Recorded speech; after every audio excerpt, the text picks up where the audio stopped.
Capítulo 229. O corpo de Meursault estava lá, seus olhos bem abertos, como se ainda tivesse um olhar assassino neles. O ferimento que cortou metade da garganta era originalmente fino, mas com a condensação da característica Beyonder, ele se expandiu bem e ficou muito mais mutilado. Ao mesmo tempo, o fenômeno de incontinência após a morte fez com que a parte inferior de seu corpo fedesse terrivelmente. Klein segurou o objeto vermelho com textura de geleia, sentindo-se preocupado com o que deveria fazer a seguir. Ele tinha 3 escolhas. A primeira era limpar a cena, lidar com suas feridas e fazer uma denúncia à polícia alegando legítima defesa. A segunda era esperar o calar da noite, jogar o cadáver em algum esgoto e fingir que nada havia acontecido. A terceira era desistir imediatamente de sua identidade atual, fugir para outro burgo e escolher um novo nome. O problema com a primeira opção era que Klein ainda era um residente ilegal com esqueletos em seu armário. Denunciá-lo à polícia poderia facilmente levar à descoberta de um problema com sua identidade. Quanto à segunda opção, além de estar constantemente preocupado com o fato de o cadáver ser encontrado e a polícia bater à sua porta, havia outro perigo oculto. Quando o embaixador por trás de Meursault confirmar o desaparecimento ou a morte de seu subordinado, ele definitivamente enviaria outra pessoa para o número 15 da rua Minsk. Quando isso acontecer, Klein estaria enfrentando talvez um inimigo de sequência 7 ou talvez sequência 6. Ele estava enfrentando uma facção que poderia muito bem ser um país poderoso. A terceira opção parecia ser a opção mais sábia e segura que permitia evitar todos os riscos, mas havia também uma desvantagem, e era provável que o retrato de Klein fosse divulgado, fazendo-o ser procurado. Além disso, seria um retrato de seu eu indisfarçado que a senhora Summer ao lado, seu vizinho, o advogado Jürgen, e outros descreveriam. Depois que o aviso de procurado fosse publicado nos jornais correspondentes, mesmo que fosse limitado à maior área de Bäcklund, Klein provavelmente seria reconhecido por Dali e pelos outros falcões noturnos. Isso tornaria o problema ainda mais maior. Como esse assunto envolvia Insizanguil e o artefato selado 008, era altamente provável que ele fosse perseguido por um especialista no nível de um diácono de alto escalão. Obviamente, a terceira opção tinha um ramo separado que era, obviamente, esconder o corpo e jogar fora as evidências nos esgotos, e depois tentar escapar. No entanto, havia também o risco de ser procurado quando o embaixador não conseguisse encontrar Klein. Ele poderia ordenar que os membros da gangue Smanger ligassem para a polícia e usasse as forças oficiais de Bäcklund para fazer buscas, e se ele conseguisse rastrear Klein, seria o mesmo que a segunda opção. Depois de pensar, Klein rapidamente tomou uma decisão. Divinação. Claro, ele já estava inclinado a uma opção específica, o menor dos 2 males. A primeira opção era relativamente menos arriscada e permitia que ele tomasse a iniciativa até certo ponto. Através da exposição, ele poderia atrair a atenção das facções oficiais e impedir que as ações subsequentes do embaixador fossem atrevidas demais. Ele pegou um pedaço de papel e escreveu uma declaração de divinação. Depois disso, Klein tirou um pêndulo espiritual de seu pulso esquerdo, fazendo com que o pingente de topázio pendesse naturalmente sobre a superfície do papel. Eu deveria fazer um boletim de ocorrência. Eu deveria fazer um boletim de ocorrência. Reticências. Depois de terminar seu encantamento silencioso, ele viu o pêndulo espiritual girando no sentido horário com amplitudes fracas e uma frequência relativamente alta. Isso indicava uma resposta positiva. Depois de divinar as outras 2 opções e obter uma resposta negativa de ambas, Klein não hesitou mais e começou a lidar com a cena. Ele colocou um par de luvas pretas e começou a revistar o cadáver. Ele encontrou uma adaga afiada, uma pequena pilha de dinheiro, um maço de cigarros, um isqueiro e alguns outros itens. Klein recolocou o restante dos itens de volta, tirou as luvas, segurou a adaga e esfaqueou a ferida na garganta de Meursault, destruindo sua forma original. Então, ele colocou suas luvas e fez Meursault agarrar a adaga.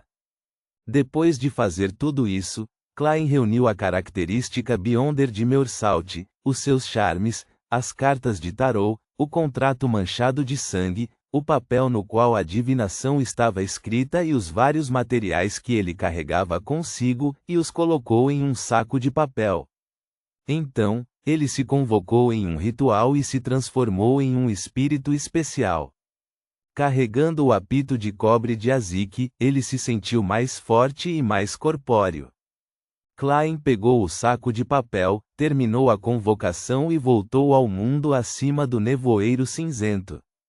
Ele colocou os itens da realidade atrás da cadeira de encosto alto do louco por enquanto, também deixando o apito de cobre de Azik ali. Então, ele relaxou enquanto estimulava a sensação de queda rápida e retornou para seu próprio corpo. A razão pela qual Klein não havia queimado o contrato manchado de sangue e o pedaço de papel em que havia escrito a declaração de divinação era porque ele tinha medo de que depois que o relatório fosse enviado à polícia, o assunto seria transferido para um departamento especial, e algum Beyonder poderoso faria uma divinação relacionada à situação. No entanto, com a interferência do nevoeiro cinzento, mesmo que o eterno sol ardente descesse pessoalmente, ele não seria capaz de obter uma resposta produtiva. Essa era também a razão pela qual Klein colocava sua revisão semanal e resumo acima do nevoeiro cinzento, pois sua espiritualidade foi bastante aprimorada depois de avançar para a sequência 8. No momento, ele não podia se dar ao luxo de permitir mais suspeitas e investigações mais profundas. Depois de remover a barreira de espiritualidade, o vento que subitamente se agitou afastou o cheiro remanescente dos materiais ritualísticos. Os itens relacionados ao domínio do misticismo e a Beyonders que permaneceram com Klein e em toda a casa eram somente as velas que silenciosamente queimavam diante dele. Mas desta vez, ele escolheu velas comuns. Como ele estava orando e se convocando, não havia necessidade de ser tão meticuloso.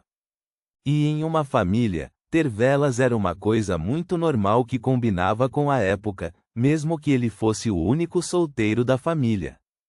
Depois de apagar as velas e colocá-las em seu local original, Klein pegou o relógio de bolso dourado, o abriu e estimou o número de minutos desde a morte de Meursault e acrescentou o tempo mínimo necessário para a polícia enviar pessoas para investigar e relatar de volta.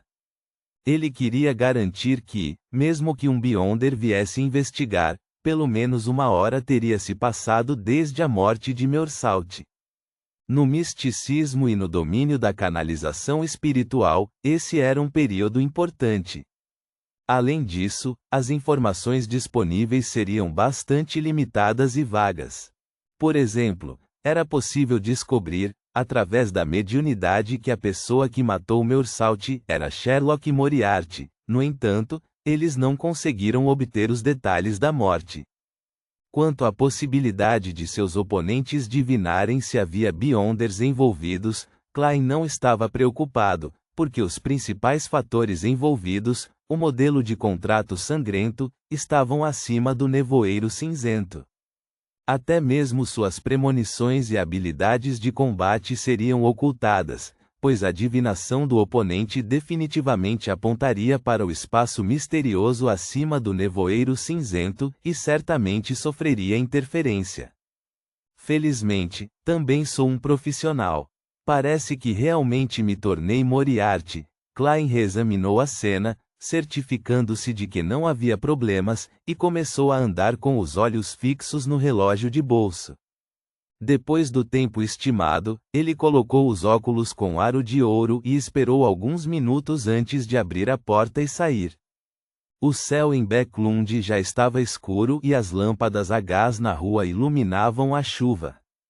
Como um bairro de classe média, a rua Minsk era frequentemente patrulhada pela polícia. Klein esperou um pouco, depois localizou o alvo e se aproximou. Eram 2 policiais de baixo escalão, com apenas uma divisa em suas dragonas. Eles possuíam armas e cacetetes e seguravam um guarda-chuva enquanto olhavam ao redor. Policiais! Um criminoso me atacou! Klein gritou com grande habilidade. Sua aparência desleixada fez com que os 2 policiais colocassem importância no assunto. Cada um deles pegou seus cacetetes e olhou cautelosamente para o lado. Onde está o criminoso? O policial de rosto redondo e olhos castanhos perguntou sério. Klein apontou para sua casa. Ele entrou furtivamente em minha casa e tentou me matar. Na luta, eu acidentalmente o esfaqueei e ele morreu. Esfaqueou até a morte. Os 2 policiais trocaram olhares e olharam para Klein com escrutínio. Nos leve até a cena. Tudo bem. Klein agiu como se tivesse acabado de sobreviver a um desastre, levando os 2 policiais para o número 15 da rua Minsk, pegando a chave e abrindo a porta. Os 2 policiais viram primeiro a cena caótica antes de perceber o cadáver deitado no chão. Eles notaram a ferida hedionda na garganta do falecido e notaram uma adaga sangrenta. Guarde a cena, vou voltar à delegacia e reportar ao inspetor, disse o outro policial ao colega de rosto redondo e olhos castanhos. Ok. O policial de rosto redondo e olhos castanhos olhou para Klein, seu rosto e linguagem corporal revelando sua desconfiança e cautela. Depois de um tempo, um sargento usando um uniforme xadrez preto e branco com 3 insígnias em sua dragona, chegou com o policial de antes e mais 2 outros subordinados. Os policiais investigaram a cena e, enquanto procuravam pistas, o sargento com uma barba amarela amarronzada debaixo do queixo levou Klein para o lado e começou a fazer algumas perguntas básicas. Nome: Sherlock Moriarty. Este é meu recibo de aluguel por meio ano. Klein havia preparado tudo isso há muito tempo. O sargento lançou um olhar casual e continuou perguntando. Qual é sua ocupação? Detetive particular, respondeu Klein francamente. O sargento franziu a testa e perguntou. Você conhece o falecido? Sabe por que ele te atacou? Conheço. Seu nome é Meursault, e ele é um carrasco da quadrilha Smanger. Klein não esperou que o sargento fizesse mais perguntas enquanto continuava. Eu já havia aceitado um trabalho de Ian Wright, que me pediu para investigar seu ex-empregador, o detetive Zeril Victor Lee. Aconteceu que este assunto estava relacionado à quadrilha Smanger e Meursault. Eu o segui e descobri que ele estava secretamente encontrando um cavalheiro que parecia ter uma posição significativa. Meursault se dirigiu a ele como senhor embaixador. Depois de dizer isso, Klein não ficou surpreso ao ver a expressão do sargento mudar. Embaixador, você sabe o nome dele? O sargento perguntou com seriedade. Não sei, mas se eu visse sua foto, definitivamente o reconheceria. Klein disse a verdade. Esta manhã, Meursault veio até mim e me pediu para procurar Ian Wright. Com base em minha ética profissional como detetive particular, eu o recusei e, quando cheguei em casa à noite, fui atacado e quase morto por ele. Felizmente, ainda sou bastante habilidoso em combate e fui suficientemente rápido para reagir. O sargento pensou por um momento e pediu detalhes da luta. Klein recontou a luta do começo ao fim quase em sua totalidade, mudando sua premonição para uma reação, depois mudando o modelo de contrato que ele havia usado na luta para uma adaga que Meursault havia derrubado. Ok. Siga-nos de volta à delegacia e aguarde os resultados da autópsia, os resultados da investigação do local e os inquéritos das partes envolvidas. Os pensamentos do sargento não estavam mais no caso. claramente agindo de forma superficial. No momento, ele só tinha um pensamento em sua mente. Este era um caso importante que envolvia embaixadores estrangeiros. Ele precisava reportar imediatamente. Atordoado, de repente ele pensou em uma pergunta e rapidamente acrescentou: "Qual é a sua crença?" "Deus do vapor e maquinaria", respondeu Klein sem hesitar.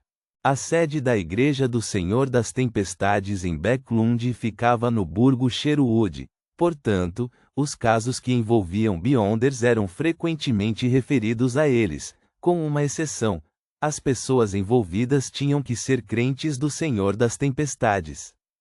Para não encontrar os falcões noturnos, Klein não teve escolha senão decepcionar a deusa. Ponto.